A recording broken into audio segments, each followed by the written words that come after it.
Russia announces a ceasefire to allow civilians to safely evacuate the towns of Mariupol and Volnovakha in the Donbass region. A report by the European Parliament says that 77% of women in the bloc believe that during the coronavirus pandemic, physical and emotional violence against women have increased. The fifth session of the 13th National People's Congress opened at the Great Hall of the People in Beijing and is scheduled to conclude on March 11th.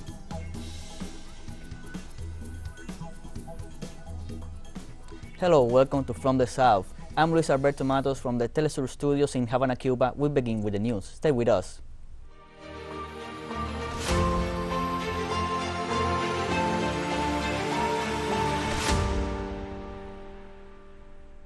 Russia announced a ceasefire to allow civilians to safely evacuate the towns of Mariupol and Volnovakha in the Donbass region in eastern Ukraine.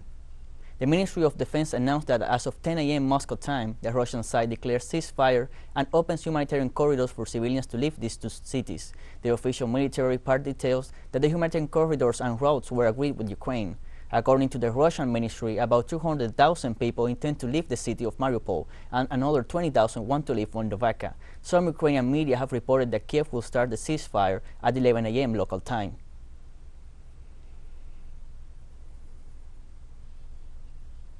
On Friday, the Russian parliament passed a bill introducing punishment for international spreading fake information about military actions and was signed by the President Vladimir Putin. The development came amid a crackdown by Russian authorities on independent media and criticism of last week's special military operation in Ukraine. Spreading what Russian authorities deemed to be false information is punishable by fines of between 700,000 rubles for civilians, while for people in public office, the penalties provide for fines from more than 3 million rubles. The legislation also establishes punishments for calls for coercive measures against the country, incitement to hatred, and fabrication of evidence. Also on Friday, the Russian Federal Service for Supervision of the Telecommunications, Information Technology and Mass Media, Roskomnadzor, decided to block access to Facebook and Twitter on the national territory in response to the platform's measures against Russian media. The Prosecutor General's office, in agreement with the Ministry of Foreign Affairs, considered Facebook to be involved in the violations of human rights and fundamental freedoms of Russian citizens. Previously, it was reported that Facebook imposed restrictions on official accounts of 4 Russian media outlets: television channel Zvezda, RIA Novosti news agency, and online platforms Lenta.ru and Gazeta.ru.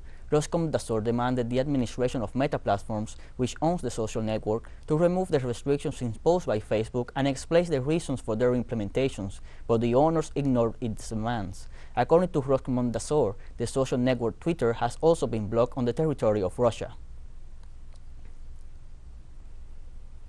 Different services have stopped working on the territory of Russia. At the moment, the online hotel booking service Booking.com does not allow to find a book a hotel in this country. The official website of the service on Friday evening stopped handling requests to search for accommodations in Russia. At the same time, it is still possible to search for hotels for booking in other countries. There is no official announcement from the company yet. Earlier, the U.S. accommodation booking service Airbnb announced that it was temporarily ceasing operations in Russia and Belarus. From that country, it also reported that since Thursday, Medusa, BBC, Radio Liberty, Deutsche Welle, Google Play Store, and Apple Store have also stopped working. In the United States, gasoline prices spiked, especially in California. Crude oil prices, the raw material for gasoline, have been hit hard and have risen well above $110 per barrel, with experts concerned about the impact of sanctions on Russian supplies pushing Moscow out of the world economy. Californians filling up their cars on Friday winced at the spiraling cost of gasoline because they are the residents of the state that has long had the highest gas prices in the U.S. California drivers are paying an average of more than $5 per gallon for the first time. There are 9 states, California, Hawaii, Nevada, Oregon, Washington, Alaska, Illinois, New York, and Pennsylvania, where the average price is already covered $4 a gallon, according to the U.S. Automobile Association.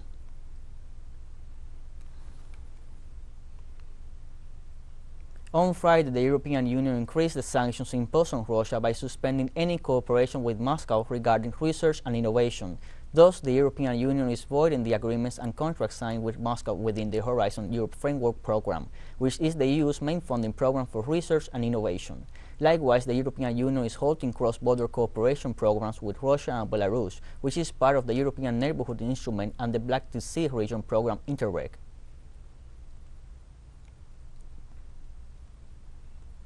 In Serbia, citizens demonstrated in the capital Belgrade to show their support for Russia in the context of the Eurasian nation's military operation in Ukraine. Around 1,000 demonstrators carrying Russian and Serbian flags marched in Serbia, claiming the historical ties between the two nations and stating out loud that Crimea is part of Russia. In this regard, the people in the rally criticized the decision of the Serbian government to vote in favor of the UN resolution rejecting the Russian military operation in Ukraine. The demonstrators supported the decisions taken by the Russian government while stating that they will intensify mobilizations.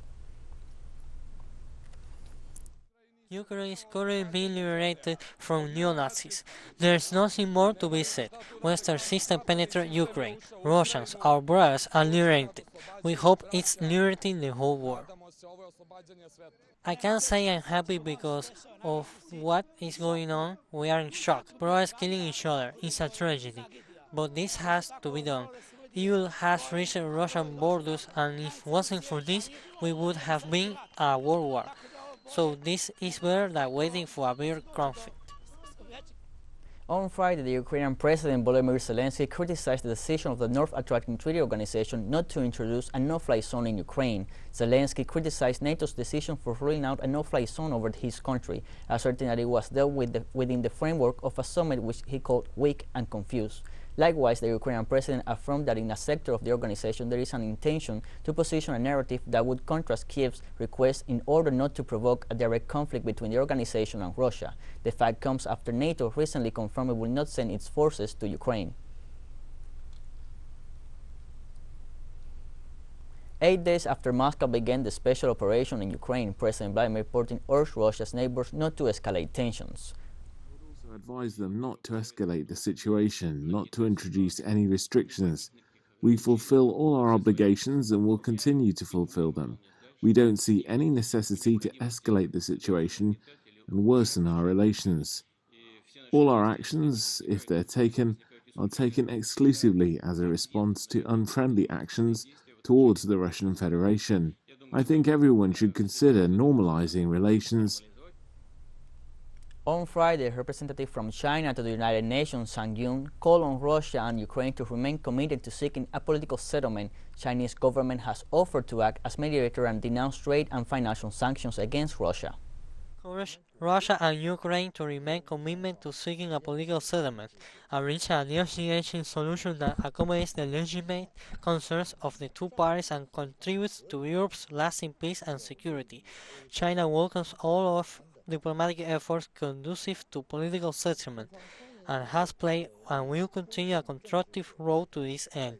The international community should stay cool-headed and rational as soon as responsible and impartial and objective approach to create a sound atmosphere and conditions to direct talks between the parties concerned. Any action must contribute to this escalate and diplomatic settlement, rather than adding fuel to the fire, leading to further escalation and deterioration of the situation. In Colombia, local media reported that a group of 50 Colombian ex-military personnel are getting ready to be part of the so-called International Legion of Ukraine. These are mercenary troops summoned by the president of that country, Volodymyr Zelensky.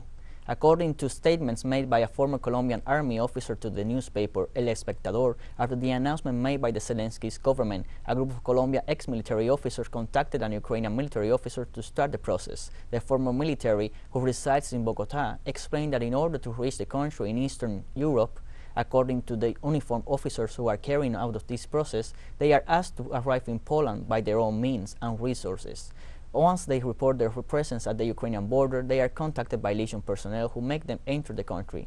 Letters recalled that President Zelensky called for the entry of foreigners, exempting them from visa requirements, for which there are already about 20,000 listed. We'll take a short break now. Join us again after this.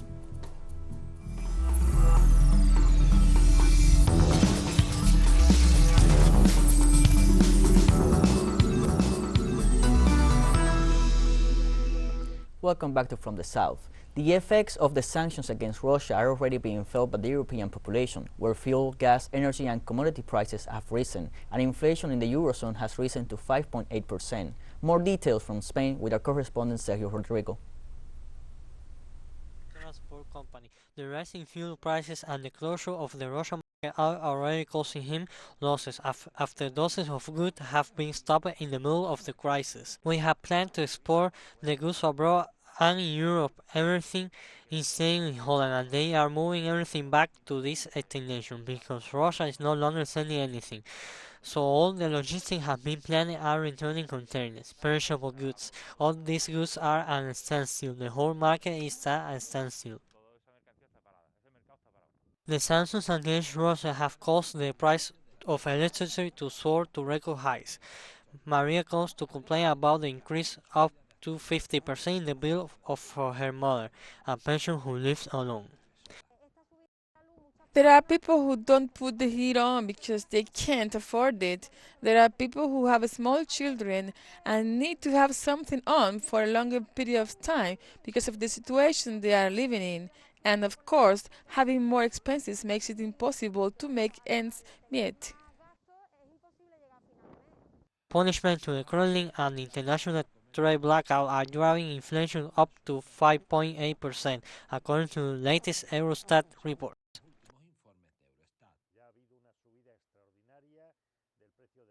There has already been an extraordinary rise in the price of gas, and as a consequence of that in the price of energy, and of course in the price of electricity goes up, the prices of all the things that need a lot of electricity to be manufactured go up, for example transport, and of course if the price of transport goes up, the price of all things go up. That is what is being generated in a spiral of inflation.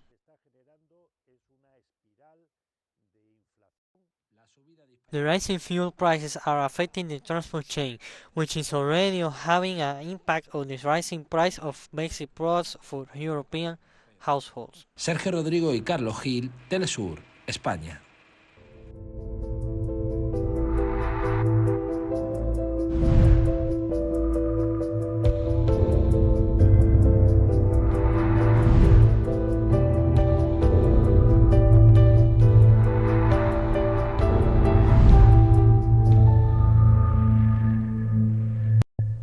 In Europe, a report by the European Parliament says that 77% of women in the Union believe that the coronavirus pandemic has increased physical and emotional violence against women.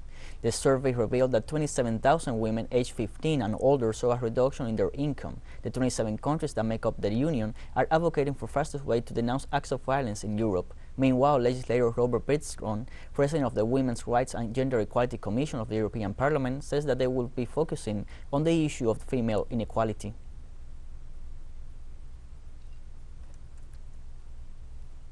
On Thursday, extreme poverty in Latin America has reached its worst level in 20 years, including women's employment, due to the coronavirus pandemic, says the United Nations Economic Commission for Latin America and the Caribbean, ECLAC. 2020 ended with 209 million people living in poverty and 78 million in extreme poverty, that is 33.7% in poverty and 12.5% in extreme poverty. In other words, it slowed down but wasn't contained. COVID-19 has also aggravated the unfair social division of labor and the social division of informal caregiving. The truth is that women have been the most affected in this pandemic, and we have a decade-long setback in labor inclusion of women. We reiterate the urgency, and today more clearly than ever, of moving towards a welfare state with universal, comprehensive and sustainable social protection systems, which requires new social pacts. The government of Peru reached an agreement with Repsol by means of which the company commits to deliver an advance payment for compensation to those affected by the oil spill that occurred on January 15 off the coast of Lima. The agreement establishes that the Spanish multinational will pay a partial part of the economic compensation to mitigate the impact of the spill on the beaches of Lima. For its part, Repsol emphasized that this commitment is in addition to the agreements it had previously signed to benefit more than 1,550 fishermen affected by the environmental disaster. Argentina's justice system resumes the investigation into the debt acquired with the International Monetary Fund during the administration of former President Mauricio Macri. A federal judge ordered a series of measures to find out the main operators in the foreign exchange market at the time when former President Mauricio Macri arranged the loan with the IMF. The magistrate requested the central bank to identify the companies that made the largest clear transfers of foreign currency abroad during the period under investigation, and to the persons who made transfer for $40.5 million for more. The judiciary pointed out that the measure seeks to establish the companies and citizens that benefited from the indebtedness of the state.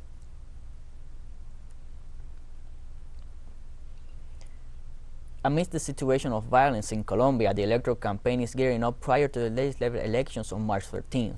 In this context, the social organizations that make up the electoral mission of observers stress the fact that there are several women as candidates to the legislature. In these elections, for the first time, there are 4 lists with gender parity in their pre-election report. The observers included a chapter on the violence against women in politics, which warned of a sustained increase in violent acts against women since 2006. The cited data points to 2021 as the year with the highest incidence of violence against women leaders and human rights defenders, and against the signatories of the peace agreement. Likewise, the Institute of Studies for Development and Peace, in its latest report on violence covering the past 5 years, revealed that 23 women leaders were killed in 2021 and 178 since the signing of the peace accords.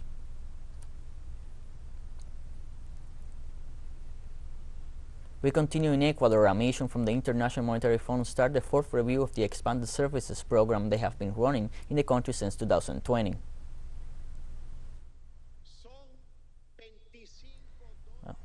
The Ecuadorian government expects that once the review is concluded, the IMF will be releasing $700 million as part of the agreed total financing of $6.5 billion, of which $4.8 billion have already been given to the country.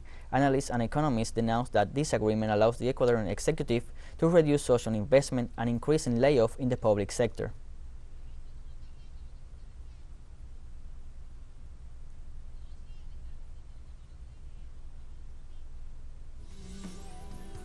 And we have more news coming up after the final short break, so stay with us.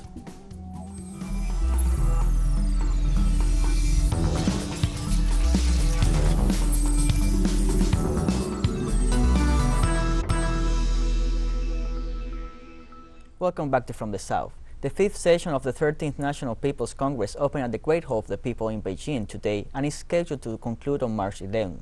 Chinese Premier Li Keqiang delivered the report on the government's work since the NPC's last session. Among the main issues for future economic and social growth in China, the Premier spoke about improving social security and social services, medical and health services, and fairness and equality of education. He also referred to taking well-ordered steps to achieve peak carbon neutrality and continue to meet people's housing needs. In addition, he mentioned the growth of the GDP and the Chinese economy for this year. Income that is basically in step with economic growth. Steady increases in both the volume and quality of imports and exports, a basic equilibrium in the balance of payments, growth of over 650 million metric tons, further improvements in the environment, continued reduction in the discharge of major pollutants, energy consumption per unit of GDP to be assessed with appropriate flexibility within the framework of the 14th five-year plan, and the exclusion of newly added renewable energy and coal, petroleum, and natural gas consumed as raw material in the total amount of energy consumption.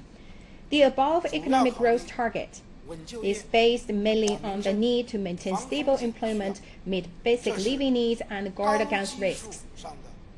It represents a medium-high rate of growth given our large economic aggregate, and that demonstrates our ability to move proactively.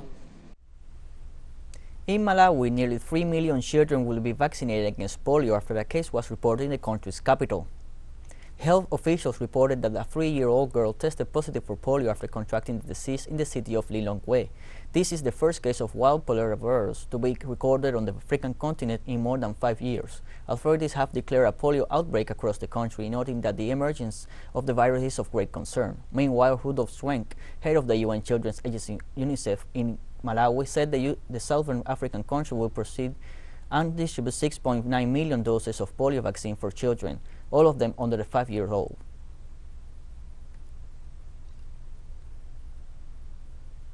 The Director General of the United Nations Atomic Energy Agency, Rafael Grossi, traveled to Iran this Saturday and met with Iranian officials as Tehran and world powers continue to negotiate a possible return to the nuclear agreement. Numerous rounds of talks, including United States and Iranian negotiators, have been held in the Austrian capital over the past year to reach a new agreement to replace a 2015 deal exchanging curbs on Iranian nuclear activities for sanctions reliefs. Then U.S. President Donald Trump pulled Washington out of the deal in 2018 and reinstated crippling sanctions against Iran, and Tehran subsequently fell out of compliance with some terms of the agreement.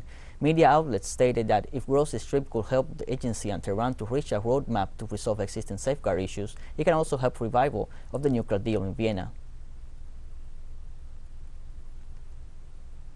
United States President Joe Biden extends national emergency on Iran for another year. Amid the 8th round of talks in Vienna to strike a nuclear deal with Iran, Biden justified the measure, saying Iranian government actions and policies continue to pose an unusual and extraordinary threat to the national security of the United States, its foreign policy and its economy.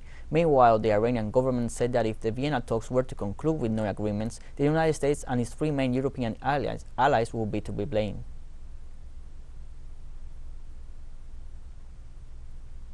Japan's Supreme Court confirmed that Tokyo Electric Power Enterprise must pay more than $12 million to some 307 people affected by the Fukushima nuclear disaster.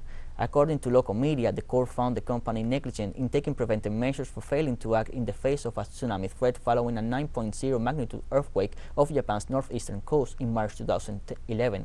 The court's decision provides for an average payout of about $3,300 for each victim of the Fukushima nuclear power plant disaster. Some 470,000 people were forced to evacuate in the first few days, and tens of thousands have still not been able to return.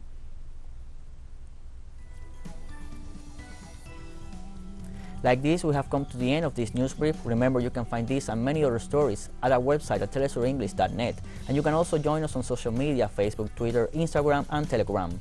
For TeleSUR English, I'm Luis Alberto Matos. Thank you for watching.